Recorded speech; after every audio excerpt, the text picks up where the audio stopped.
자, 세상에 스타트업 하기 좋은 나라는 없습니다. 세상에 스타트업 하기 어려운 나라도 없습니다. 한국이 스타트업이란 행위를 하기에는 되게 좋아요. 스타트업이란 행위? 정부에서 돈도 너무 많이 주고. 아, 그렇지. 스타트업을 시작하기 좋은 나라는 맞아요. 네, 맞아요. 우리 스타트업 합니다 하고 일정 궤도까지 가기에는 너무 좋은 것 같아요. 좀 고수 스타트업 창업자분들은요, 여러 나라를 활용해요. 제가 되게 좋은 예를 들어드릴게요. 최근에 저희가 첫 투자자였고 언론에 되게 많이 나온 베어 로보틱스라는 회사가 있어요. 로봇이 음식을 서빙하는 회사고, 대표님이 이제 하정우 대표님이라고, 우리가 아는 배우 하정우하고 이름이 똑같은데 이분이 구글러셨어요. 구글에 다니시다가 부업으로 실리콘밸리에서 순두부 가게를 하셨거든요. 근데 이제 순두부 가게 종업원들이 다 이제 히스패닉 형들인데 근태가 너무 불량해. 막 안 나오기도 하고 말도 안 듣고, 그래서 야, 이거 로봇으로 만들 수 없어? 그래서 취미생활 겸 만들어 봤는데 되게 좋은 거예요. 그래서 그걸로 사업을 시작하셨어. 근데 이분이 시작할 때 저한테 찾아온 게 한국 정부가 팁스라는 걸 준다면서요.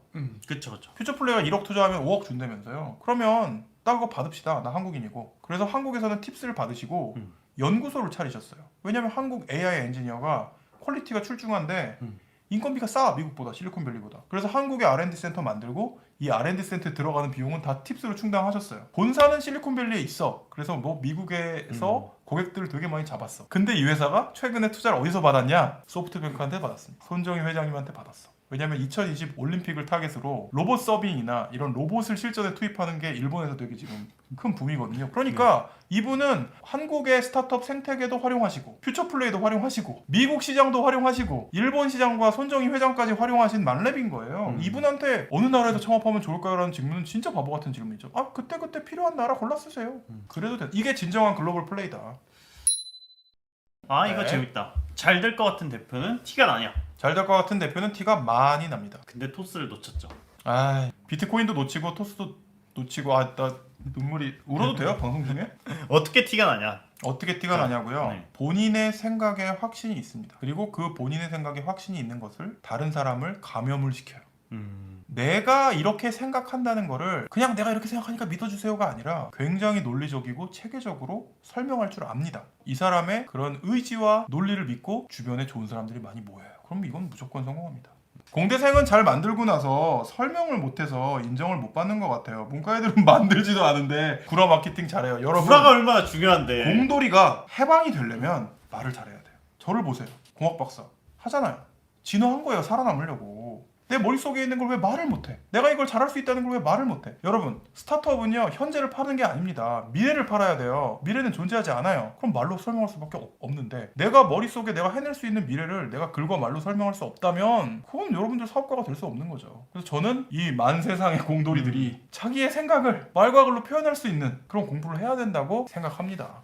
근데 제가 느끼기에는 공대생분들이 비즈니스적으로나 업무적으로 커뮤니케이션은 웬만한 문과생들보다 나은 경우들이 많은 것 같아요. 아니, 나와요. 그리고 그거 네. 알아요? 공대생들이 영어를 문과생들보다 훨씬 잘해요. 왜냐면 교과서 자체가 영어인 경우가 되게 많고요. 석사, 박사로 가면 바로 해외학회를 가서 영어로 발표를 해야 돼요. 근데 예를 들면 내가 국문과를 나왔어. 내가 해외학회에서 발표할 이유가 뭐가 있어? 그렇네. 엔지니어들은 글로벌 스케일, 전 세계에서 내가 몇 등이냐가 되게 중요하단 말이야. 논문도 다 영어로 써요. 그래서 저희 회사가 투자한 회사 대표님들은 대부분 공대 출신이잖아요. 출장을 가면 깜놀을 합니다. 영어를 너무 잘해.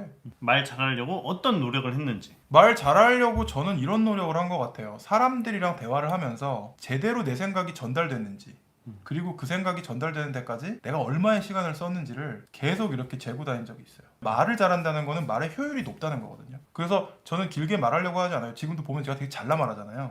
그리고 그럴 수도 있고 저럴 수도 있고 이렇게 말하고 그냥 아니에요, 그래요, 이렇게 말하잖아요. 근데 이건 약간 훈련된 거예요. 특히 사업하면서 되게 많이 훈련된 거예요. 엘리베이터 피치란 말이 있거든요. 내 투자자를 엘리베이터 올라가는 15초 동안 설득해야 돼요. 15초 동안 왜 우리 회사가 매력적인지 설명을 해요. 그래요, 그럼 얘기 더 합시다. 그러고 자기 방으로 끌고 간다는 거죠. 올라웍스 엘리베이터 피치 어떻게 했어요? 저희는 세계 최초로 스마트폰에서 얼굴을 인식할 수 있는 소프트웨어를 만드는 회사입니다. 그래요? 그걸 어디다 쓰죠? 이렇게 질문이 나오면 성공. 네.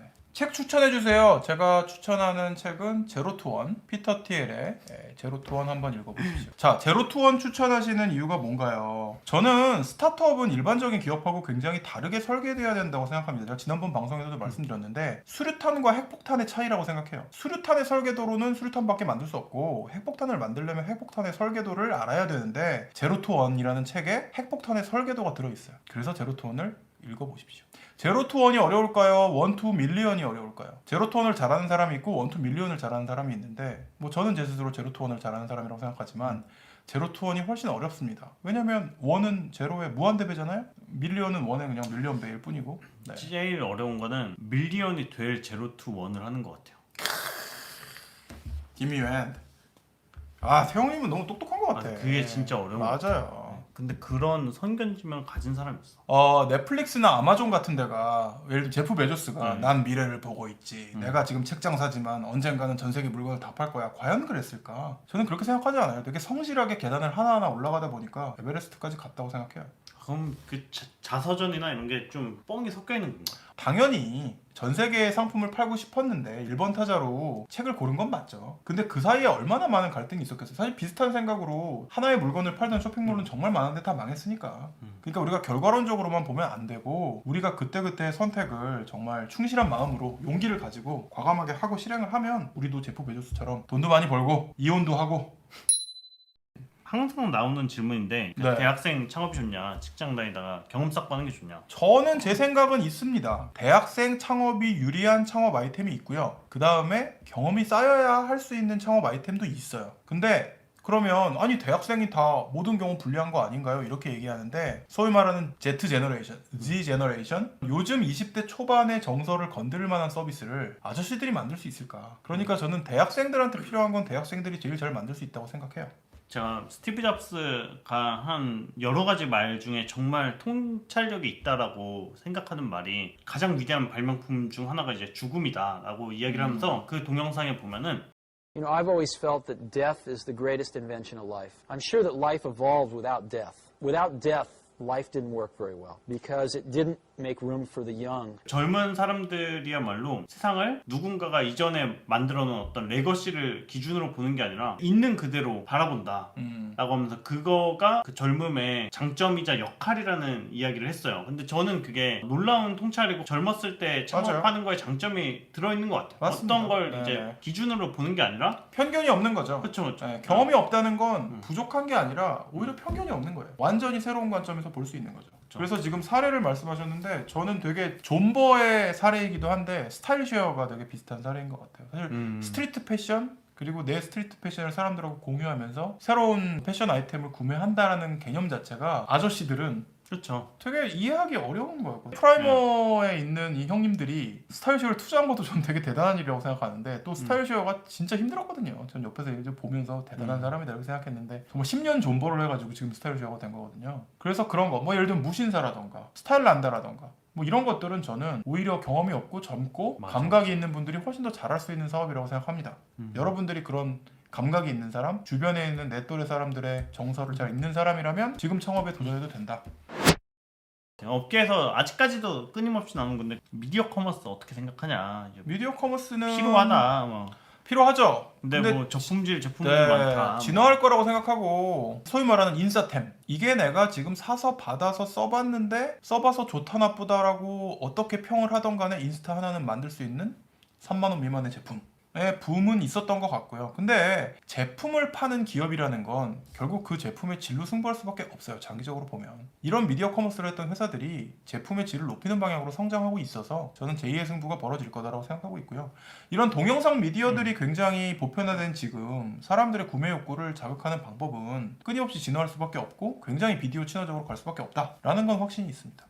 근데 뭐 저는 사실 미디어 커머스 같은 건 없다 이런 주의기는 해요. 그건 제가 무슨 미디어 소리예요? 사업자지만 그러니까 주는 커머스인 거고. 그렇죠. 네. 미디어는 도구일 뿐이죠. 네 맞아요. 그러니까 커머스쟁이들이 시대가 바뀌어서 미디어라는 도구를 든 건데 새로운 장르 같진 않아요. 근데 현행 광고법상으로는 불법이고 절대 할 수 없는 류의 광고인데 되게 재밌는 콘텐츠 이런 걸로 이제 급성장을 한 부분은 있죠. 커머스인데 미디어가 도움을 주는 경우도 있는데 미디어에서 출발해서 자연스럽게 커머스로 간 되게 좋은 사례가 있어서 염따 아저씨 수건 팔고 티 팔아가지고 차 바꿨잖아요. 근데 사람들이 염따의 굿즈를 왜 샀냐? 아 그런 케이스라면 오케이. 그거는 내가 그 염따의 굿즈를 입고 쓰는 것 자체가 염따 컨텐츠를 즐긴 연장선상에 있단 말이에요. 근데 이게 좀 저는 새로운 소비의 패턴이 될 거라고 생각해요. 내가 그 물건을 사는 게 꼭 기능성 때문에 사는 걸까요? 아니에요. 그걸 만든 사람한테 지지를 표현하는 방법이기도 하거든요. 맞아. 뭐 이게 엄청 성공적인 사례라고 볼 수는 없는데 해외 미디어 중에 그 버즈피드라고 버즈핏. 네. 거기가 정말 브랜디드 콘텐츠로 돈을 많이 벌다가 이제 그 시장이 약간씩 뭐 더 성장하기는 어렵고 그러니까 커피에 대한 어떤 이슈 레이징을 다양한 채널을 통하면서 그 커피 제품을 이제 팔기 시작을 했는데 버즈피드에서 막 잘 됐다 뭐 이런 그래서 이야기들도 저도 있고 제 채널 그 공돌이 해방전선 열면 공돌이 굿즈 좀 팔아보려고. 공들이 굿즈. 뭐 키보드 세정제라던가 또 뭐가 있을까요? 여러분들 제보해 주시면 제가 체크 난방. 이 체크 난방은 왜 이래 건드리지 마. 체크 난방 건드리지 마. 공돌이 소울이야. 우리의 어떤 갑옷 같은 거라고. 그걸 입고 있을 때 우리는 스스로 공돌이가 된단 말이야. 체크 난방 건드리지 마세요. 그런 거 좀 주의해서 생각해야 될 거는 있는 것 같아요. 착한 소비가 뜬다 이런 거 이제 밀레니얼 세대가 뜬다 할 때도 이게 한 10년 동안 있었던 거거든요. 그리고 이제 밀레니얼 세대가 뜨다 못해 이제 지나갔어요. 네, 지나가고 네. 이제 젠지까지 젠지가 왔어요. 왔어. 요즘 스타트업 하시는 분들 사이에 이런 얘기가 있어요. 젠지, 밀레니얼, 뭐 X세대 이렇게 세대나 성별로 나누는 게 되게 올드하다. 그쵸. 산업사회 발상이다. 그러니까 환갑이 넘으셨는데 젠지 정서를 가진 분도 있고 되게 어린 10대인데 뭐 50대, 60대의 패턴을 가진 사람도 있다는 거예요. 그러니까 예를 들면 저는 건담을 되게 좋아하거든요. 건담 프라모델을 되게 좋아해요. 제가 미개봉 건담이 한 10,000개 있어요. 창고 5개. 네, 그 정도로 진성 덕후인데 우리 건담 동호회 가면 활동하는 분들이 진짜 초등학생부터 50대 중반 분까지 쫙 있거든요. 이분들이 건담을 접한 시기도 다르고 건담을 사랑하는 방법도 다 다른데 건프라를 미친 듯이 많이 산다는 면에 있어서는 공통적이란 말이에요. 그럼 내가 건프라를 파는 쇼핑몰을 해요. 그럼 나는 젠지만 타겟할 거야, 뭐 50대만 타겟할 거라는 게 의미가 없는 거죠. 건프라 매니아들이 우리의 어떤 계층인 거죠. 그래서 나이나 성별이나 지역으로 사람을 나누는 건 이미 의미 없어진 거 아닌가? 이런 생각도 되게 많이 들어요. 맞아. 그 뭐 넷플릭스에서도 보도 자료를 한번 낸 적이 있는데 추천 알고리즘을 하거나 이럴 때 그런 나이나 성별 이런 게 뭐 별 필요가 없더라고요. 네, 없어요. 네. 그런 얘기를 했어요. 요즘에 그런 거 있는 것 같아요. 명확한 걸 좋아하는 것 같아요. 사람들이 개성이 있고. 맞아요. 왜냐면 인터넷이라는 게요. 네. 웹사이트가 엄청 많잖아요. 그러니까 내가 고를 수 있다고요. 음. 그러니까 점점 더 나에 해당하는 개나 소나 들어가는 게 아니라 진짜 나만을 환영해 줄 수 있는 그런 서비스를 찾아갈 수밖에 없게 됐다. 네, 가치 제한이 엄청 명확한 거. 엄청 명확한. 네. 그러니까 가치 제한이 명확하면서도 그 가치 제한에 공감하는 부류가 많은 사업을 하시면 성공 가능성이 높은 거죠. 우리가 10분 더 하기로 했는데 한 20분 더 한 것 같아. 이분 내가 지금 체력이 바닥인 건가? 나 네. 홍삼 좀 사줘요. 기획사 네. 사장님으로서 제 그- 건강 챙겨야 되는 거 아니에요? 1층 미니스토어에서 판매를 하는데